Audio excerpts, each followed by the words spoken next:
next speaker. I request Dr. Rajasekhara Chakravarthi. He is an HOD and Clinical Director, Nephrology Transplant Services. Is working in Yashoda Hospital, Hyderabad. To his credit, more than 50 publications are there, national and international, and more than 290 presentations in various conferences. He's a visiting faculty for JSS University, and to his credit, more than 950 liver transplants. Sir, over to you, please. Thank you, sir. I am just part of a transplant team in Yashoda High Tech now, and they do some liver transplants. But sir, instead of saying kidney, he said liver transplant. That's okay. Ladies and gentlemen, my job is to quickly in 15 minutes tell you what is pregnancy related AKI. You all should know Hyderabad hosted the AKI 32 this January, that is 2024 January, and the topic was kidney disease in pregnancy.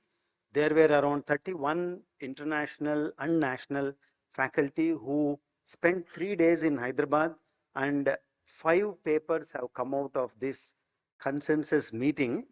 Let me take the help of a lady who was 31-year-old, had a normal vaginal delivery followed by postpartum hemorrhage, had a renal shutdown, managed elsewhere, came to us. The same supported by hemodialysis, sepsis as one of the DDs, had DIC also, and multi-organ failure, what you would normally see in your day-to-day practice. Subsequently, as she didn't recover, a biopsy was done. Postgraduates, anybody? What is the lesion?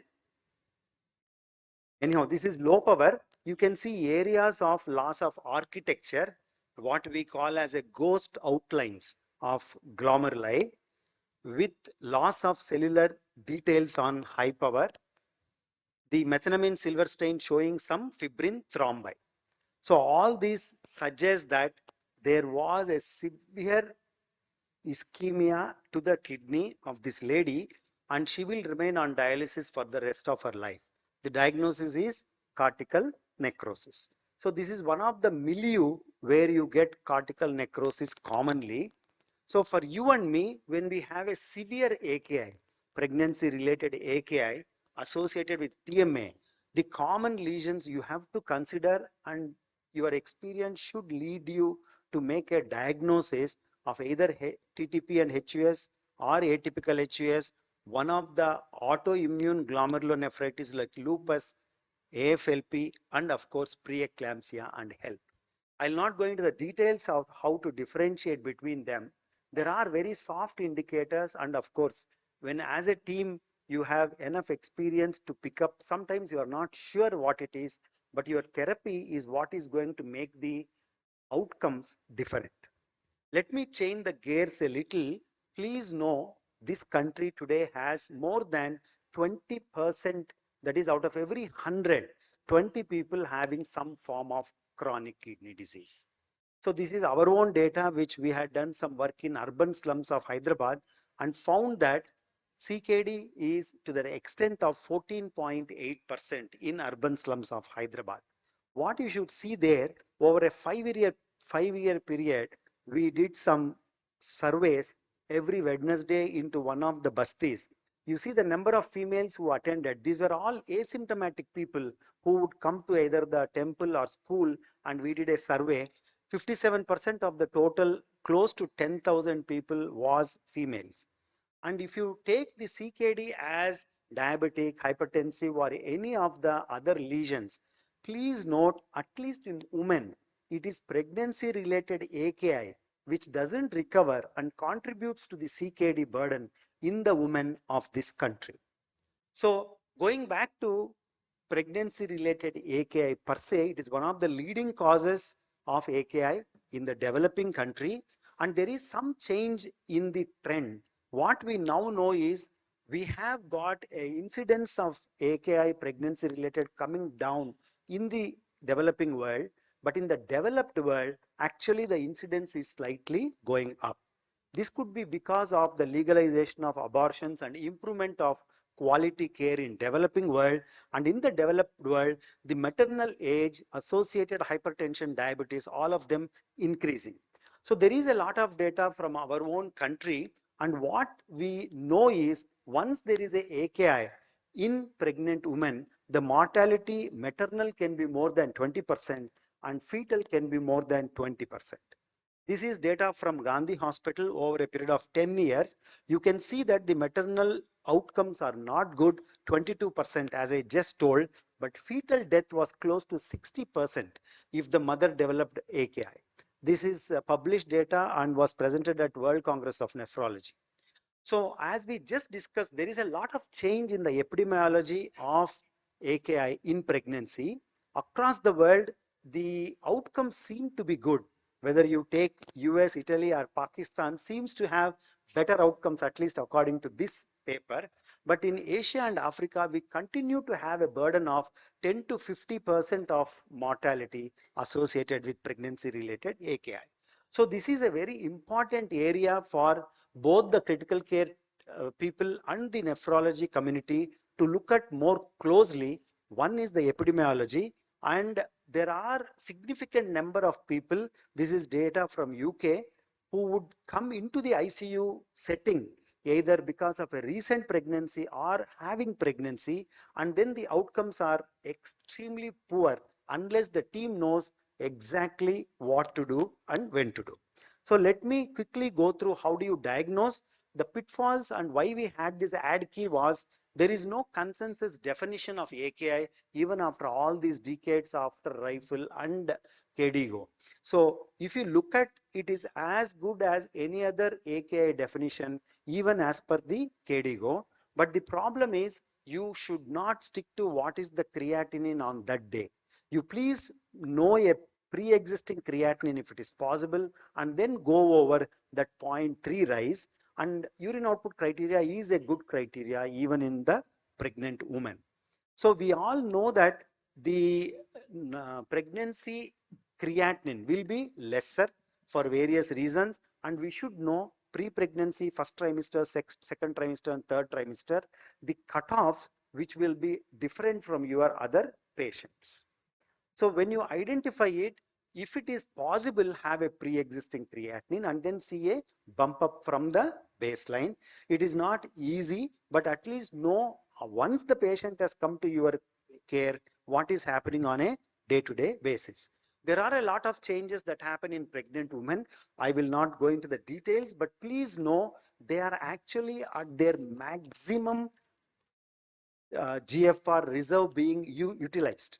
So the cardiac output is more, the plasma volume is increased, renal blood flow is increased. So whatever is the reserve GFR is already recruited in these patients. This is one paper I found extremely useful, especially for the younger generation. They discuss it in detail about the original pre-renal and post-renal types. But what is important for you and me is pregnancy specific causes. And once you see pregnancy specific causes, it's good to classify them as early in the trimester, mid and then late trimester, because the presentation of each of these pregnancy specific causes is very different. So if you look at this lady, 23-year-old, 35 weeks gestation, coming with 8 hemoglobin and 4.5 creatinine, severe acidosis, you will look at proteinuria being there, pulmonary edema and other end organ damage, low platelets, elevated liver enzymes and creatinine more. So this would be what brings to your mind a diagnosis or a differential diagnosis of preeclampsia, and you would ask for a list of tests which will tell you what is happening in the hematologically and also at the organ level, including the cystocytes in the smear. So once you have a picture like this, you should consider preeclampsia as one possibility. The similar presentation the patient may have help. So you may want to ask for details including the smear. It could be a possibility of AFLP. Please keep that in mind. And again, the timing of the presentation during the pregnancy will help you for this. History of blood loss is a clue as the first patient. You can have PPH or APH. Then if there is fever, WBC counts are high, consider sepsis. Could have a primary immunological disease which is aggravated during pregnancy like a lupus. And then please don't miss a obstructive presentation, then HUS, and of course, as I presented, never miss a cortical necrosis because you need to prognosticate to the family. So the same presentation can have 9 different diagnoses with overlap in their investigations and their treatment also. So this keeping in mind, should you be biopsying your patients who have AKI? So during pregnancy, you can biopsy patients, especially if the diagnosis is a rapidly progressing renal failure. We don't want to miss certain lesions which need specific treatment. It's quite safe to biopsy these people till 24 weeks of pregnancy standard. Beyond that, we usually do a sitting biopsy. Why would you want to biopsy? Apart from the classical ATN which you expect or which you think in most of our patients, they can have all the other lesions which I just mentioned. So this particular patient, the second one I mentioned, underwent dialysis, good amount of it. I'll come to the dose of dialysis. Had a LSCS, delivered a live baby. The kidneys never recovered. Again, the biopsy showed ghost glomeruli, that is cortical necrosis. Third patient, I just quickly want to mention, came to us after a LSCS, emergency LSCS, some bladder injury history, but repaired. Presentation was 5.5 creatinine. The CT shows bilateral hydronephrosis. If you can appreciate, there is a dilatation at the pelvic iliac system, and then cystoscopy showed that they could not identify the ureteral orifices. Percutaneous nephrostomy on both sides, creatinine came down below 1. Subsequently, patient had a repair, and patient is fine now. So this was bilateral ureteral ligation. So apart from the classical differential DD that we discussed, pre-renal, renal, post-renal, and in renal, the 9 scenarios I gave you, if somebody comes with absolute anuria, please consider a vascular catastrophe like a bilateral renal artery thrombosis, severe renal ischemia like cortical necrosis, or urinary obstruction, that is bilateral ureters being ligated off during the surgery. So going on to what did we find? This is from Hyderabad, Usmania hospitals, pregnancy related AKI.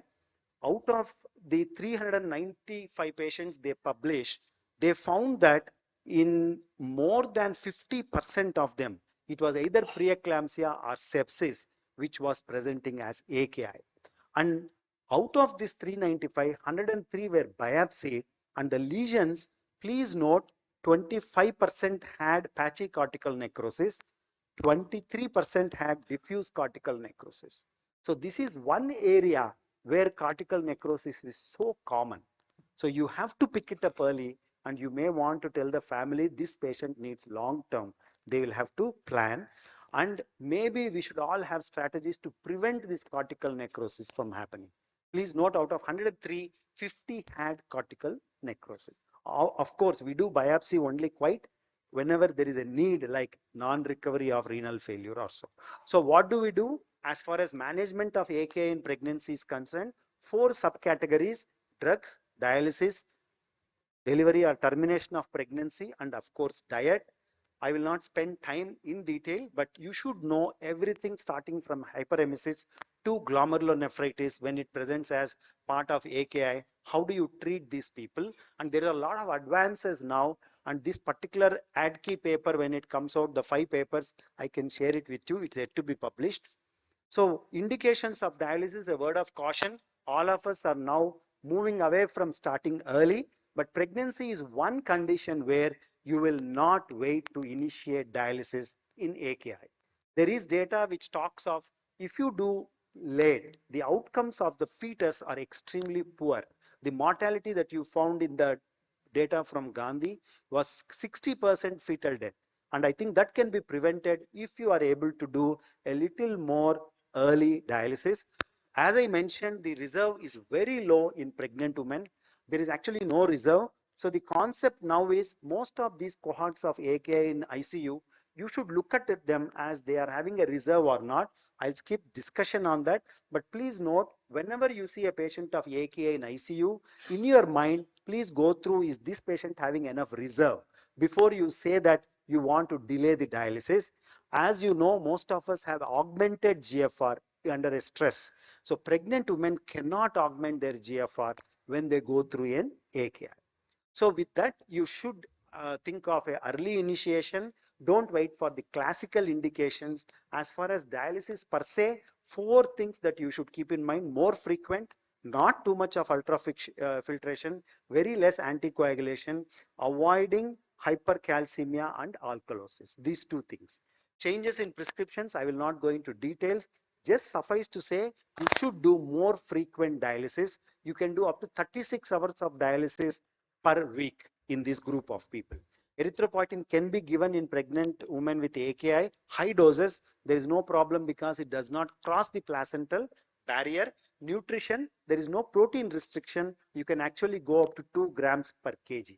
Your BP goal will be 140/90. During dialysis, you don't want the pressures to fall below 120/80 because the outcomes of fetus are extremely poor. All modalities have been used in pregnancy. Just suffice to say, CRRT, HDF, SLED, all of them are fine. And timing of delivery, there is no consensus on it, but the ADKI paper will come out with some consensus. As of now, you have different guidelines from different bodies. You should stick to uncontrolled blood pressure above 160/100 with all drugs that are on board. Fetal distress, organ dysfunction like renal failure worsening, eclampsia developing, these would be your indications to terminate. What happens to kidney after survival? As I told you, these women go home thinking they have recovered from AKI, but in the next couple of years, they have established CKD and they go back on dialysis in future after 10 years or so. So once they develop AKI during pregnancy, they have a risk of CKD and ESRD, which is almost 20 times more than the general population. Even in the fetus, if they are born with less birth weight, the chances of CKD in this cohort of people is very high. Data now points to all Indians who have low birth weight may develop diabetes and CKD very early in future. So please follow up all these AKI, and there is this paper is going to come out with recommendations how to follow up the patients. So to conclude, pregnancy related AKI is a huge problem whether you see it in your ICU or not. This country, this burden is contributing to the CKD. You have to identify diseases like preeclampsia, glomerulonephritis, and the list that I gave you very early, so that when you intervene, there are no chronic sequelae, and you should learn to deliver them appropriately, whatever drugs that can be given, and dialyze them well so that both the maternal and fetal outcomes are good. So to conclude, significant burden leads to CKD in women and children both. The risk profile before they come to your health to the unit is very important. Diagnose early, manage the particular clinical syndrome. Out of the 9 syndromes I gave you appropriately, dialyze early, enough of dialysis, a lot of dialysis in other words, and post AKI follow up to prevent further progression to ESR. Thank you very much. Thank you very much, sir. It's been a very lucid lecture. Uh, only one question will take because one paucity of time. Anybody? The best interest of time, will take it afterwards, sir. Thank you very much. Thank It you. was a wonderful presentation as well, sir. We'll go to